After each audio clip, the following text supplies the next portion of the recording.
Dear Venerables and Dhamma friends, we are going to start another session of question and answers. We'll cordially invite Lakshmi to present the written questions to start the session, please. Thank you, Venerable Sir. There are a total of 11 questions that I'll be reading out today, including a poem. Very dangerous. Sitting meditation. Dear Venerable Bhante, the breath was so smooth when I sat at the beginning, felt the soft, jerky and wavy in-breath which entered from the left nostril, aware of the full cycle of in-breath and out-breath, noticed the gap after in-breath and out-breath. In-breath was cool and much remarkable. The out-breath was warm and short, which is unremarkable at the end point. Continuously, I was aware of my breath more than 1 hour, though there were some sounds around me. Thoughts came, but I was mindful and didn't analyze them. Gradually, the breath became so disappeared, but I felt slightly entering the in-breath and very tiny vibrations at the nostrils. My body was like a rock. It was so calm and quiet that it was so light and empty. Felt a happiness and a relaxation, and I was feeling the soft breath throughout the hours. Please advise me, Bhante. May you attain Nibbana very soon. So when you are to see the object and the manners and the chronological changes, you should have so much sharp attention and sharp focus. Then only it is both the dimension you can see. And when that happens, everything settles down. There is no any other thing you need. So therefore, select your primary object, whatever it may be most prominent one, and see the time series difference. There may be a lot of other things, very interesting, very appealing, very prolific, but maintaining the attention, mindfulness, with the primary object to see the shape, manners and their nature, you are mastering the whole world. It's a universal trip, whatever it may be. Later you can deduce, you can have a rational knowledge. If this is the truth, all the others are the same. So therefore, one thing at a time, that done well, keep on, and you will learn the art halfway through. Then onward, you will be very adventurous, whatever it may be, and to the point, even the secondary object also, you may find the same manner. Other objects also. So, make sure the primary object, good. Report is very consistent. Sitting meditation. Dear Venerable Sir, when being mindful at the inhale and exhale, a sound, sight, etc., contact arises, and with it recognition of the sound, sight, etc. Sometimes we get caught up in the following the recognition of the sound or sight. Sometimes frustration and anger even arises. There is a sense that I am the me being frustrated, angry. Yet, there is also the observation of the anger and frustration as a separate, distinct emotion, and the desire to intervene and stop the reaction. Yesterday in the Dhamma talk, you mentioned not to commit to the thought. Did you mean not to identify with it and to disassociate from it? Can just merely noting whatever arises as just seeing, hearing, smelling, tasting, touching repeatedly until that mental object disappears, helped to create such detachment, or repeatedly reminding ourselves that it is paticca sampunnai, just effects from prior causes unknown to me, by having faith in the Buddha, helped to detach from this identifying. May the triple gem bless you. May you attain Nibbana in this very life.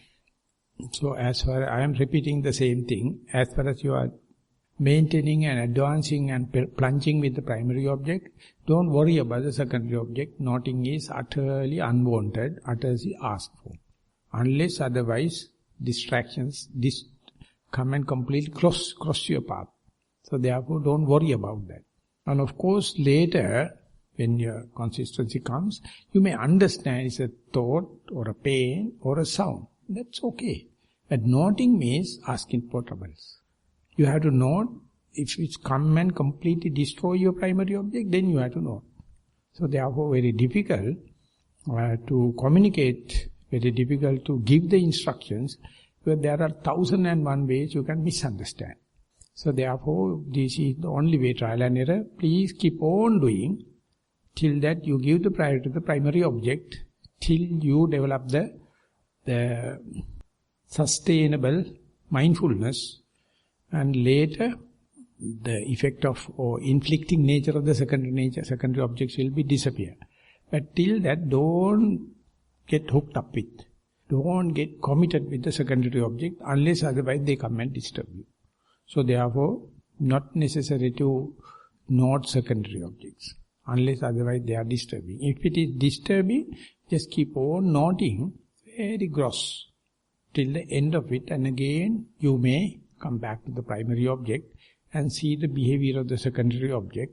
So therefore, the noting secondary objects in detail means when you are riding a bicycle, you are going to buy helmets to the pedestrians, thinking that if the accident happens, the pedestrians are with the helmet, it is easier.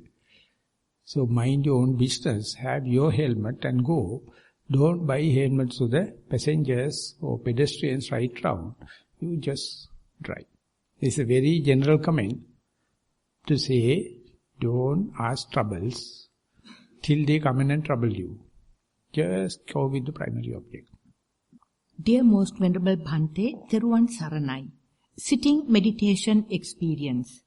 I sat comfortably with my eyes closed. My breath was subtle after a few seconds.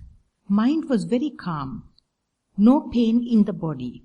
Since I couldn't find the breath, my attention was brought to the bodily sensation. Mind automatically went to the place where my hands touch each other. I felt hardness and slight warmth. In a while, that hardness moved away, so I couldn't feel the touch of my hands further. Didn't want to scan the bodily sensations further, because I could not feel the body. I stayed with calmness further. Meanwhile, I heard noises. I clearly can't say these noises are exactly relating to birds or ceiling fan wind. It was not clear, but I knew I am not sleeping, because my mind was at ease and calmness. I enjoyed that happiness. I didn't want to bother about noises that I heard, not like other days. Very lesser amount of thoughts flew into the mind. I didn't want to bother about that too. Noises, thoughts didn't disturb me. They were there. I was here. I can't explain that by words. Thoughts came here and there. When I see these thoughts, those thoughts disappeared. What I noticed is I am happy here and now. I actually didn't want to open eyes. I experienced this in every paryanka since last night till now. May Bhante advise me further. Thank you and much merits. So this is an intermediate stage according to the Pottapada Sutta. We start with the gross, three-dimensional, very concrete materiality. When the mindfulness is sharp, when the mindfulness is steadfast, that become just a mere perception. Rupa become Rupa Sanya. And then the consciousness come to a center point which is detached from your senses. Not connected with your senses. Everything is there, but your mind is not worrying about even recognizing whether it's a sound or thought or pain or light, nothing. Your mind feel like a turtle tugged into and just hibernating. And when that become familiarized, mind can go to still centralized, so it becomes the immaterial sphere. This halfway through. This is called Sanyame Atpatilabha. And then it goes to the, this is Manome, Sanyame, and then go to the immaterial, where you are going away from the earth, where you go to the space where there is no gravity like. This is halfway. So therefore, this is a test, whether you have so much of attachment to your body, so much of attachment to your life, so much of attachment to your near and dear one. So 1001 times you given a chance. So if you are ready enough, powerful enough, you will be adventurous to go to the no material sphere. So it is most like you are dead. You have no any tension. And then you are, as far as the mindfulness is concerned, it is the maximum you can go. So it is going daily, going there, coming back, going there, coming back. It's a kind of a seasoning. It's a kind of a hardening process. And once that is achieved, once that is confidence developed, it is going to the arupa dhyana, arupa state. And there you can use the body as the anchorage, but the consciousness is more centralized. It is not related to the senses, it is not related to any materiality. It is just like a scientist going to see about the dark matter. Scientist is going to the dark energy, very difficult to explain. So without any lab, without any microscope, without any telescope, you can go by concentrating, or by focusing, or by have a consistent mindfulness, you can go deep and deep.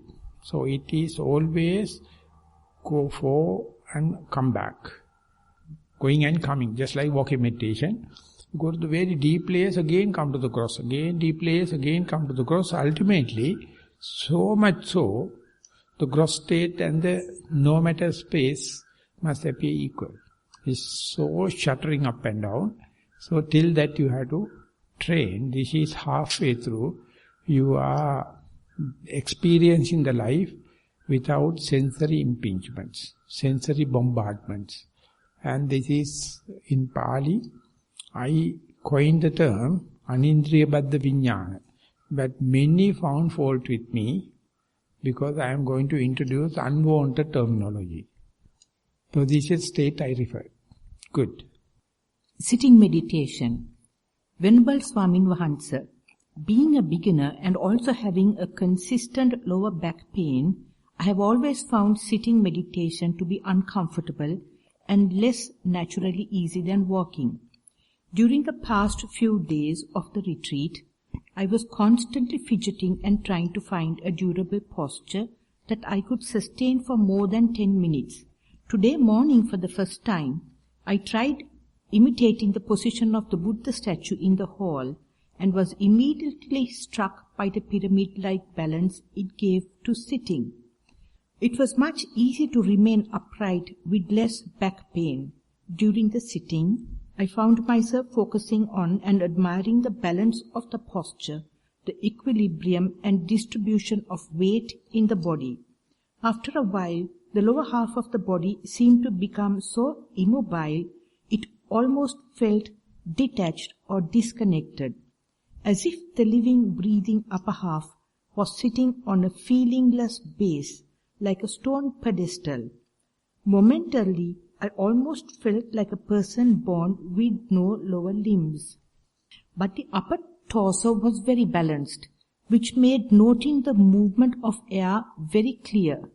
During the sitting, I believe my primary object was the sitting body instead of the breath. It was a steadfast and calm sitting session, which is why I thought to write it. Thank you, Most Venerable Bhante. Theruvan Saranai.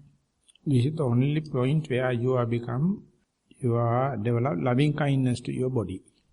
All the time you are sitting, standing, postures are imbalanced. So you have no love, you have no friendliness. Therefore the body is complaining. But don't worry as the beginner, even if you do not have symmetry and all the rigid posture, no problem. But when and where the mindfulness is developing, it is correcting not only the posture, it's correcting your language, it is developing your linguistic ability, communication, beautiful, dutiful, everything. So that is why it says mindfulness is the panacea. So at the beginning, don't expect everything to start. That is not necessary. Wherever you may be, you can start. But mindfulness will never leave you unless otherwise it becomes perfect. Then only you will understand how lucky to be a human. How lucky to be here and now. And if you know that, everything will be perfect. But instead what we say, we can live 100 years, but we don't have time to be mindful because we have so much of duties. So, you are so unkind, so impolite, so enmity to your body. So this is not the prince and princely luxury I am talking. When you are sitting, sit symmetrical. Itself is a facility to the mindfulness. Otherwise, you will be end up with physical and mental sickness. Even if you sit comfortably, sickness can come. But the thing is, people are not concerned about the body. When you go to the West, it's completely lost. No hope. So they think that if my body is wrong, it is something with the doctor. Doctor has to think about me. If my money is upset, it's up to the bank manager. No problem. If it is property, it's my lawyer. Everything is outsourced.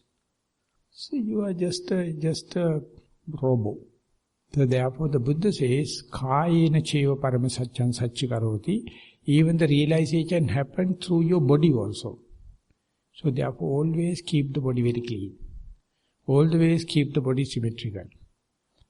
Before anything, everything, treat the body. And if you say that, no, I will look into this and then I will look into my body, you don't know the kind of diseases going to happen. So there was one hotel manager and he knew the receptionist is not efficient. So he used to go to the reception, therefore he can earn a lot of money. But it is none of his business. He is the manager. Ultimately he got a disease, no one can detect. After questioning, only the doctor came to know he is not going to the toilet in the proper time because of the incoming visitors. He is holding the pump tight and the other tight.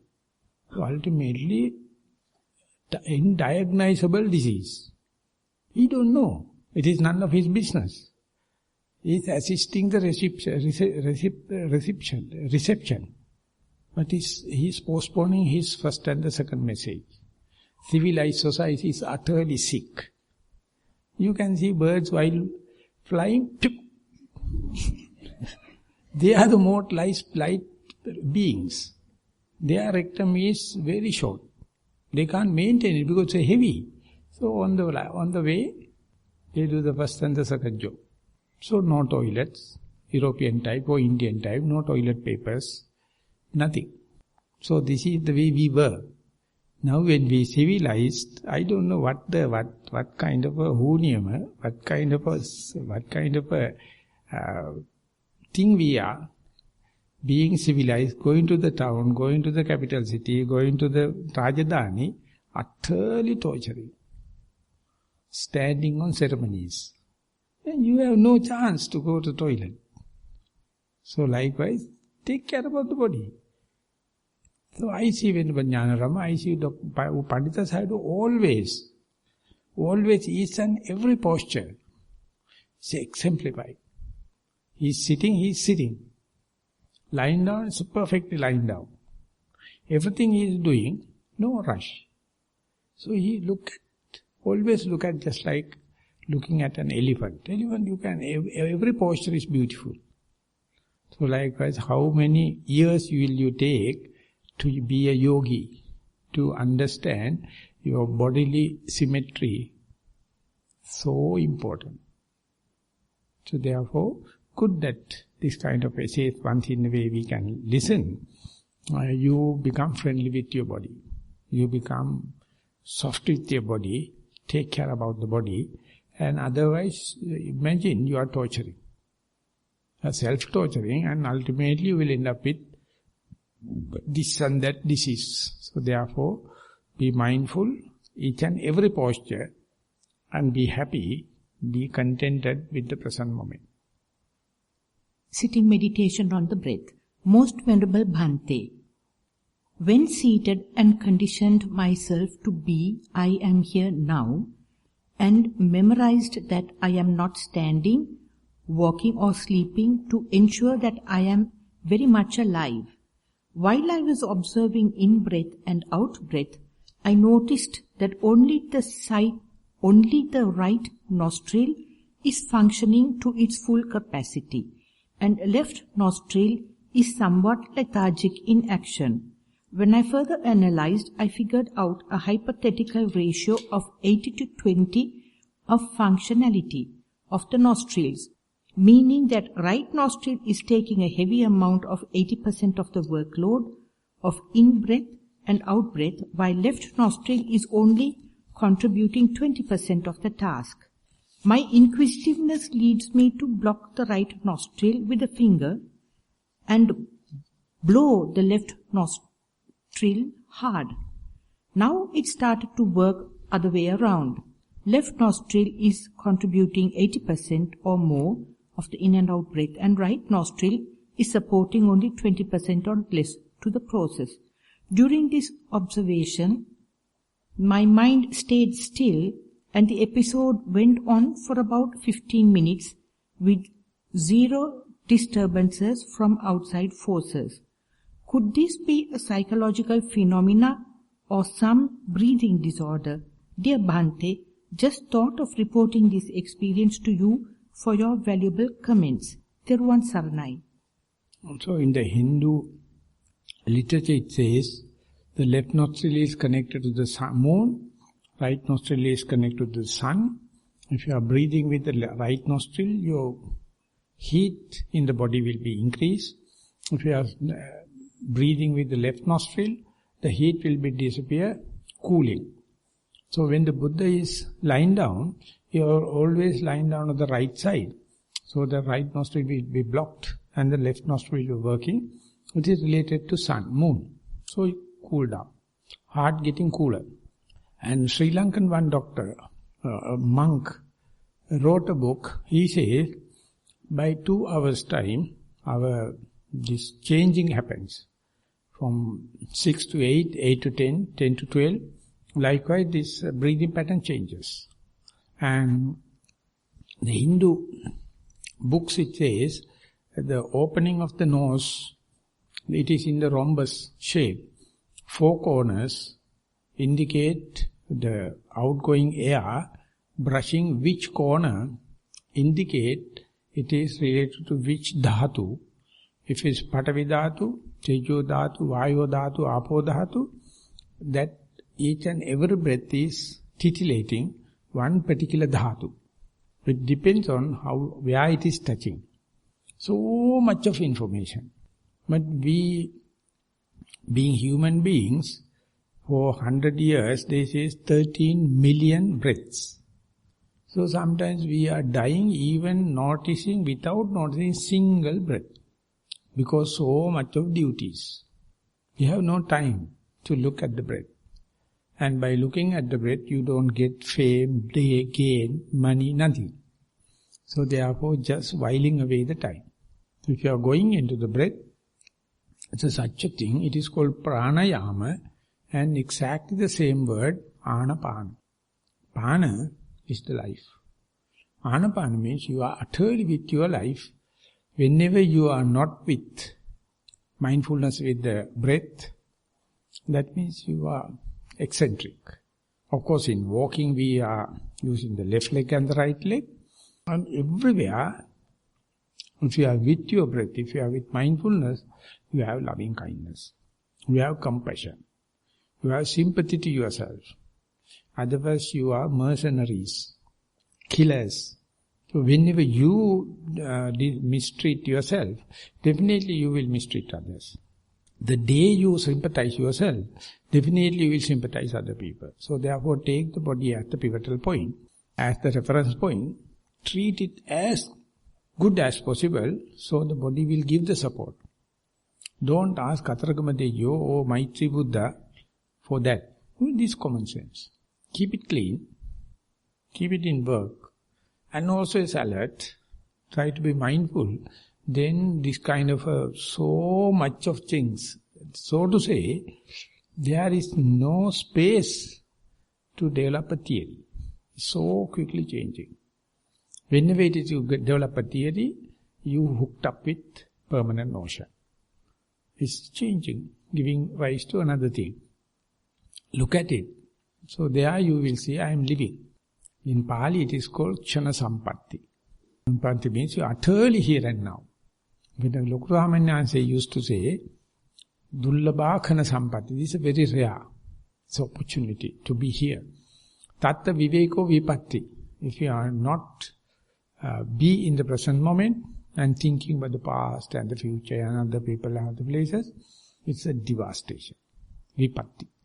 So therefore yogis, more and more you practice, you are so alert, try to keep all the time mindfulness so that naturally your body get the benefit, body get the balanced living, and health also will come, mental, physical. And later, Bhagwan used to say, it becomes contagious. When you are living with the person who is meditating, you become healed. It's called good vibration.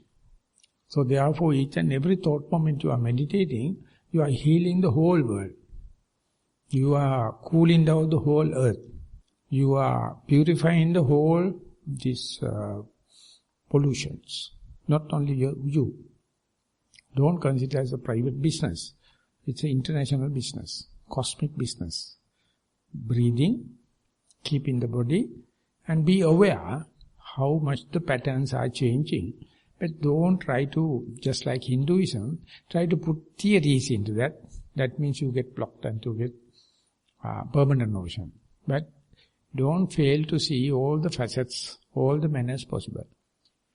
Walking meditation. Venerable Swamin Vahansa, during walking meditation in the early mornings, both today and yesterday, found walking happening at a much brisker pace than usual.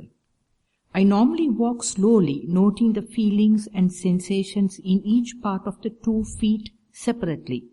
However, due to the faster pace of walking in the latest sessions, found I was no longer conscious of details of each footstep, but merely the fact that I was stepping, while the mental counting continued with each step. I walked, found myself noting step, step, step, until whether it was left or right became blurry. I actually had a moment of bewilderment when noticing this. I tried to figure out whether it was the left foot stepping next or right. It was as if the distinction between which foot was which had vanished. During these periods, mind was merely on the fact of walking and maintained that singularity apart from some thoughts and visual projects that very occasionally invaded. The bewilderment regarding which leg was which did not leave me upset or agitated. Rather, it was a sort of pleasant puzzlement, which did not seem to matter, as all that mattered seemed to be that the stepping was continuing at its own brisk pace. Hence, I did not ponder much on this new experience, but felt it was a positive and novel one. I continued walking at a stretch for around half an hour. Merely wished to report this to you, Bhante, and seek any advice. Also have a question related to this. Bhante described that an individual step can be broken down into 5 or 6 separate parts or details, such as lifting, searching for ground, setting down, etc. Should I try to look closer and view each step in smaller parts, or is it all right to disregard the parts and let stepping just happen as I described before. Thank you, Venerable Bhante. May you attain Nibbana very soon. So any phenomena you can see as the system approach or reductionist. So reductionist approach is go in detail. System approach is you are looking at the whole phenomena as one unit. These are the 2 points, 2 ways working. That is called the left side of the brain and the right side of the brain. Left side of the brain is very reductionist, very analytical. Lifting, moving, dropping, searching the place and everything. But that is very masculine. But the right side of the brain is observing everything. In Sinhala we call gediya pitting avidina. We know we are walking, I don't know left or right. And their mind is quite at ease. It is feminish. Acceptance. So today male and female, everything is males. Very analytical, self-critical, torturing, and become mercenaries. Whenever it goes to the female side to see the system, appear like something wrong. But they must be balanced.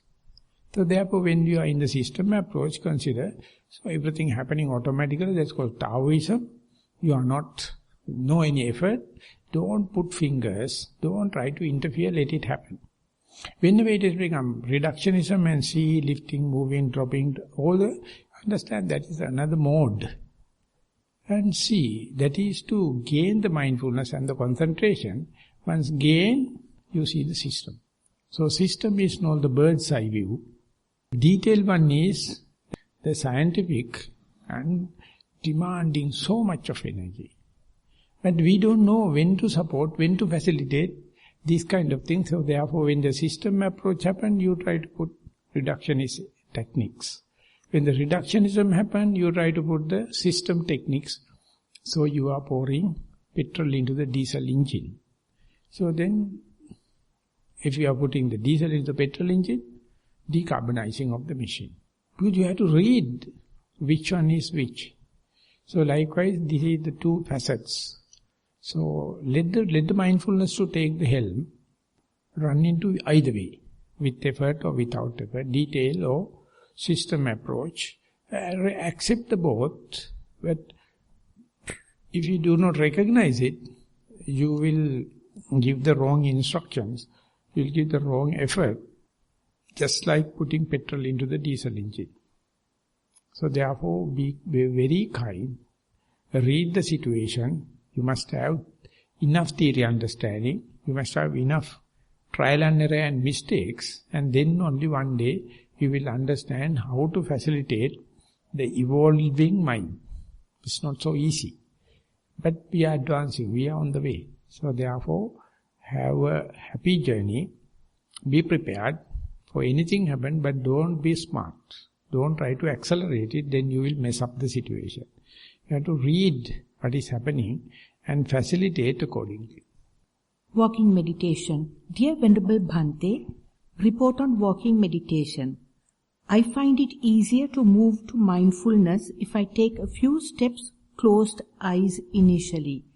I find the choir mat gives me better and detailed sensations to the soul than the sand. Still, when walking, my mind jumps to my neck area where I have a chronic illness. Even though my mind is not equanimous with that, I try to take it as a secondary object to go back to walking. Sometimes I feel a very rhythmic movement on body, like sailing a boat. At these moments, my mind and body feels relaxed and feels like I get attracted to this and want it to happen again and again. I then remind myself to be mindful of that too. Please advise. Next, report on sitting meditation. Yesterday's Dhamma talk, you mentioned about accepting the false. This was a turning point or an eye-opener for me, as I have been so self-critical of my mind, practice and day-to-day life. Thank you, Bhante, for reminding to accept myself as it is. With sitting meditation, I was able to accept my health conditions and my mind's reactions to them. With patience, I was able to be mindful of breath, which is very short, sharp, and fast. Also feels like happening at different places. These moments were very relaxing and calmed my mind. Much merit for your invaluable guidance. Wish you good health and supreme Nibbana. So in the walking you can do a lot of trial and error, but usually it says don't close your eyes, have it open. But if you have few steps of closed eyes, it is not a crime, you can do it. But it must facilitate mindfulness, that's it. Whether you're on the sand, or whether you're on the choir mat, or in the cement floor, or in the style, no problem. That if it is increasing the mindfulness, your tactics are being validated. But don't do the tactics for the sake of tactics. It's utterly wastage of time. And example given, the understanding the wind current of the sailor, you must understand how to go into your destiny, not to the point where the wind is moving. Whatever the wind happens, you must know how to go. That's the ability of the sailor. So therefore, you have to be very sensitive of the wind current, and you must know where to go. And you make using it, that's the point the common sense come into being. But to the present day beings, common sense is the most uncommon thing. They are hiring expert, outsourcing, that expertise, that formula, that machine, so ultimately you become just rubbish. You don't know how to read the situation, so it's a comprehensive kind of training.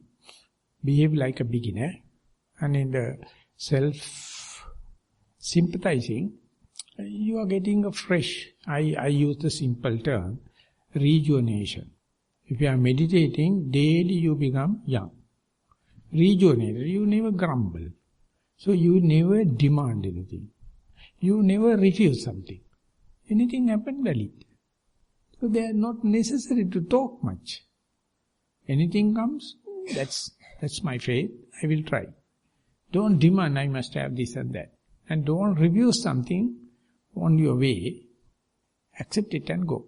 So there you find the whole world is a meditation center. Every wind movement become your teacher. Every fire in place, every earth, every wind is teaching. But you have to be humble, you have to be very down to earth, then everyone can teach. But if you are arrogant, even the Buddha will refuse you. Even the Metteyya the Buddha refuse you because you are arrogant. So therefore, day by day, you learn the art, how to sail wherever the wind current. So ultimately you find very difficult to teach. Very difficult to teach because one has to assimilate one's own ways and means. General instructions you have to adopt into your temperaments, your place, circumstances. So that is what I call common sense. We have it. We are not using it. Always husband is asking wife to do it. Or secretary to do it. So you are not using it. Therefore it says that if the brain transplanting is going to happen, if you get a choice, get a politician's brain. Never used. It's fresh. Always asking the secretary. So if you happen to do it, please. It's brand new. So you people are raising your children also to become politicians.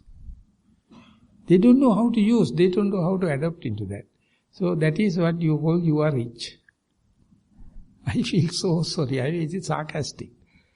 It's a laughing stock for me. Put them into water to swim. Let them have their own experience so they know how to use it. So first do it yourself. When in the higher training, in the wisdom training, you are just a newly born baby.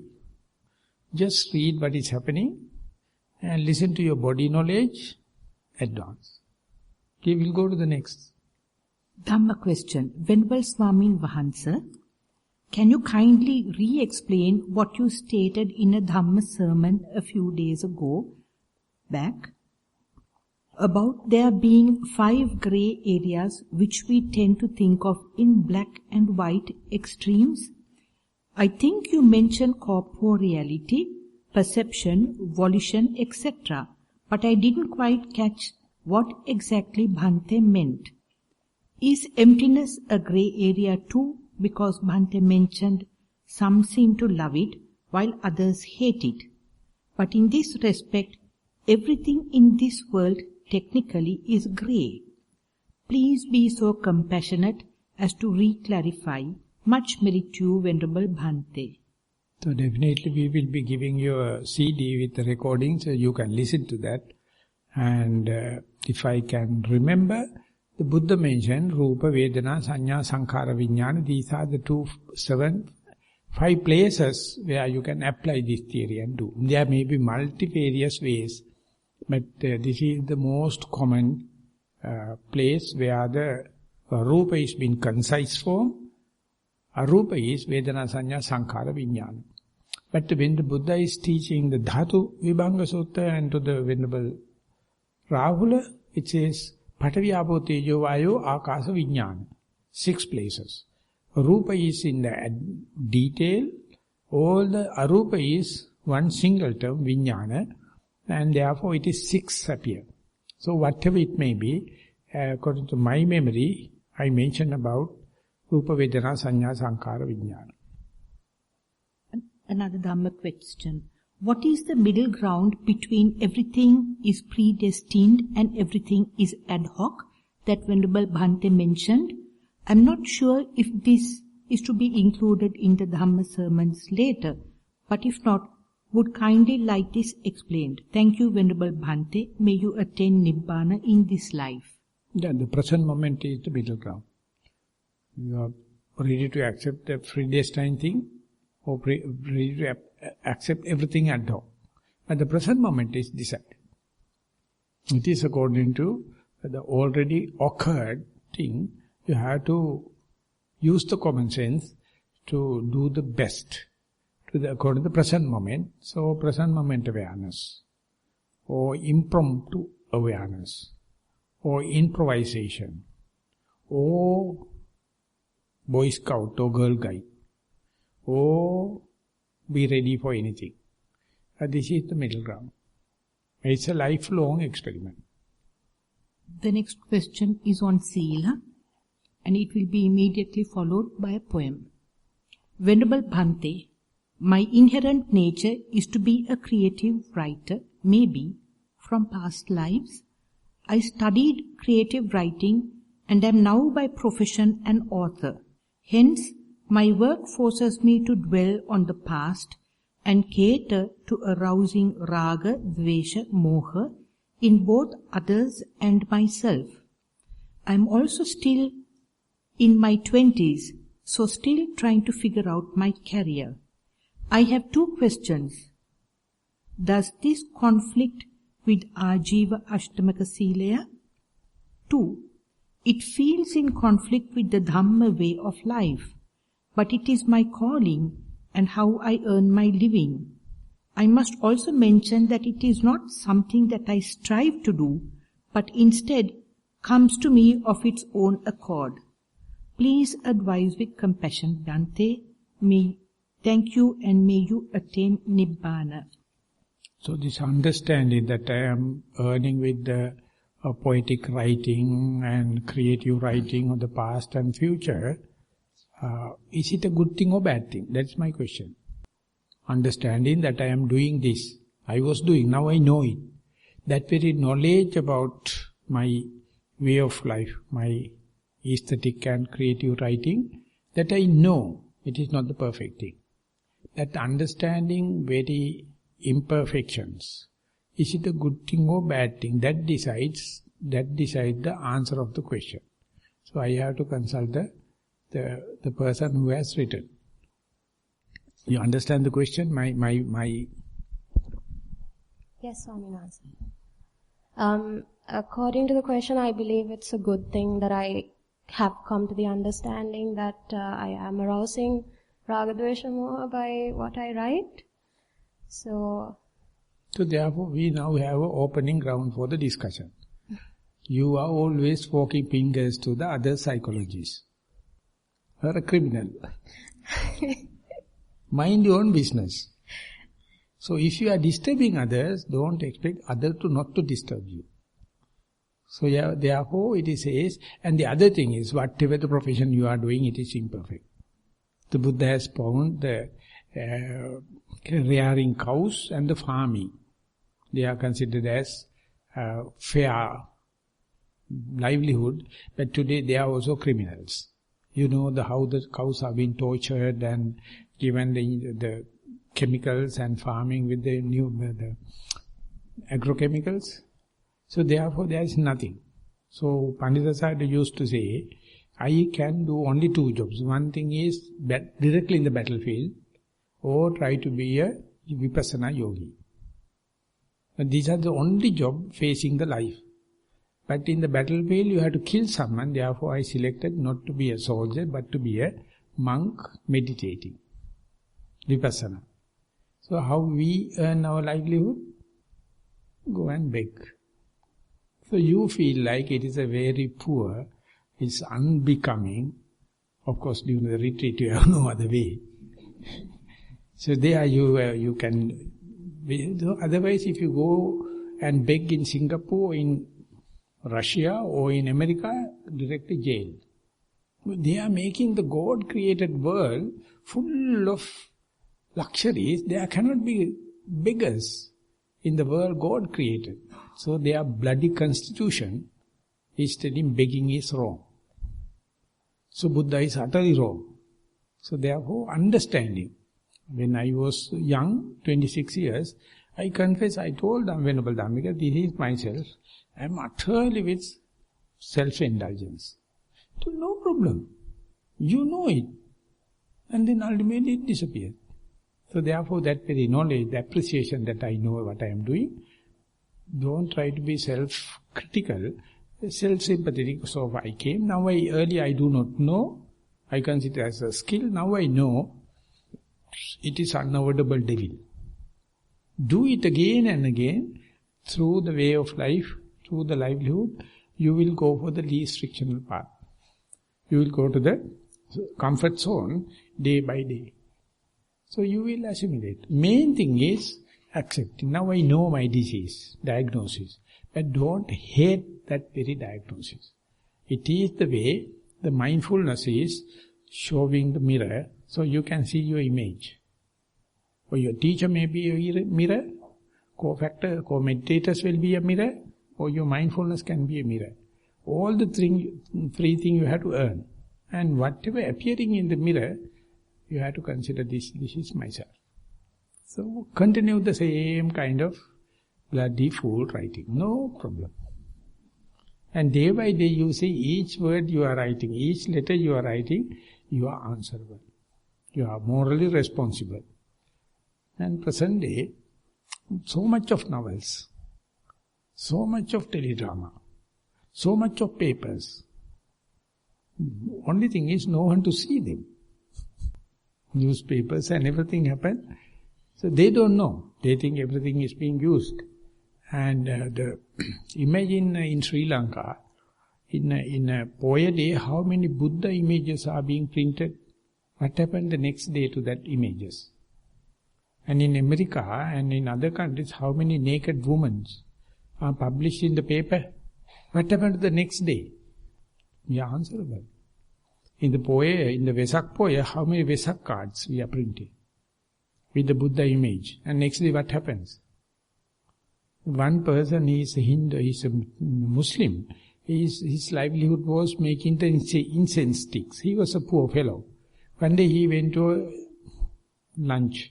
And it was a Sinhalese hotel, called the Sinhala Way, Sinhala Hotel. And after that, he is being given a piece of paper to wipe his hand, not the tissue papers. And he said, it's a Buddha image. He asked the waiter and told, it is a paper you are going to give me for wiping. Yes. You see, it's a Buddha image. It's not done. In our Hinduism, if you draw Prophet Muhammad, you must be killed. Don't disrespect him. Still he is taking that paper, keeping in his desk, under the glass. He said, this is the person give me the livelihood. I am incense sticks maker. But the Sinhalese Buddhists use it for wiping papers. So likewise, our writings and our deeds. So be aware the amount of mistakes we are doing. Impossible. There is no perfection on the earth. But knowing our mistake, we can think about reducing it. That I call least frictional path. You can't do away with the friction. Any machine is working, no 100% efficiency. There is a friction, there is wear and tear. So as far as we are living, we are a burden to the earth. Don't take it as a garland and say, I am so and so. So therefore knowledge, accepting the very thing is, I really appreciate it.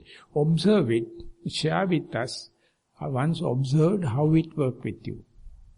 You will never use it for luxury. You will use, if at all, for your utility value, continue. Then you will learn. You will ask how much people are put up with their boasting, telling that I am so and so. But in front of the Buddha, it is a kind of a sarcastic thing. It's a kind of a irony to recognize my capacity, recognize my abilities in front of the Buddha. So therefore we say, can't help, we must have something livelihood. We will do to the minimum to earn the bare minimum we call basic needs. And no more. And openly we say, we know we are doing a mistake, but we try our best to reduce it. You have some poems also. Venerable Sir, the poem we felt was a start to give a solution to her problem. So we thought we'd experiment with you first. So this is a gift from her, right? Poem in the Nissarana forest. Once every year I become no one. I come to the forest and shed off my selves like a snake shrugs off its skin. I am no longer daughter or artist or student of books. The layers fall away one by one like onion peels, and at the core there is nothing. All that I have learned becomes nothing, and I learned that I know nothing, and knowing that is enough. For the forest calls me, an ancient calling that I seem to have answered before. The mad world rages on, but the forest is always there, deep and dark and inviting, and so alive. Something secret and green beats like a live thing in the deep, a great slow heart, and it vibrates through the glossy leaves, damp trunks, thick forest floor, and my bones return its call. Now I am no one, but still, the words come easier as poetry. There is no effort to a poem, you see. A poem births itself. All you must do is be still and watch. The words arise and fall into place by themselves. Like everything else in this natural order, dhatu arisen, dhatu disintegrated. So in this area, everything is nothing. No one means the whole world. So when you become no one, you become the whole world. When you become nothing, everything is there. So at this level, the opposites come together. And there you feel the content. You feel the contentment, the happiness, not something earning. So Buddha's, this thing is shedding off the worn out skin. That is called Uraga Sutta. Very deep, deep thing in the Sutta Nipata. The Uraga Sutta lasts to Urago Jinnamiyo Tachampurana. This like the shedding off the worn out skin. And when Jnanananda luckily gave some kind of instruction, interpretation, at this world the language loses. Nothing means everything. No one means the whole world. So where are we going? So you may write some more to the Satipasala. So I am putting you to the unpaid social work as a punishment. Come with our young children, and they are putting so nice poems. Because they are born artists. So I promote it because they are no one. But they are everyone. They have nothing. But they have everything. So be with them itself is rejuvenating. We are too old. But we can be beginners at any time. Meditation means, you may read Zen Mind, The Beginner's Mind by D.T. Suzuki. It's such a beautiful book, Beginner's Mind. So you are no one. Thank you. Most Venerable Bhante, after hearing your suggestion to let the mind send kites, I was motivated to let the mind do just that. Here is what I observed. It is quite difficult for me to distinguish some thoughts as thoughts with a thinker or thoughts without a thinker. When I am mindful of my thoughts, they seem abruptly to disappear. Please clarify. Theruvan Saranai. So that means if you wish to have thoughts, try to push them away, then they will be heavy. If you ask the thought to send kites, they will never come. So this is just like girls. So it is, you are too old.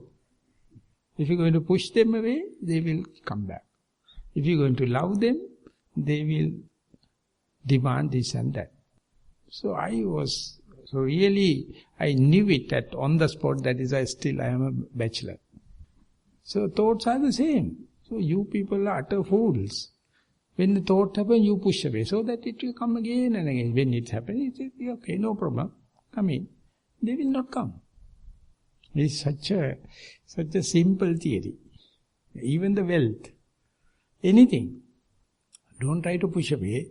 All the good things and the bad things, they have their own paticca samuppada, their own rights. There is a cause and effect relationship. If you wish to disturb it, you are asking for trouble. But let it happen. They are no more inflicting. They come to go. So therefore that too will pass away. That is the theory. That was the last question. Okay, now almost 1 hour finished. If any comments or anything to be expressed before winding up the process. Okay, that means the end of the question and answer session. Thank you very much for the participation.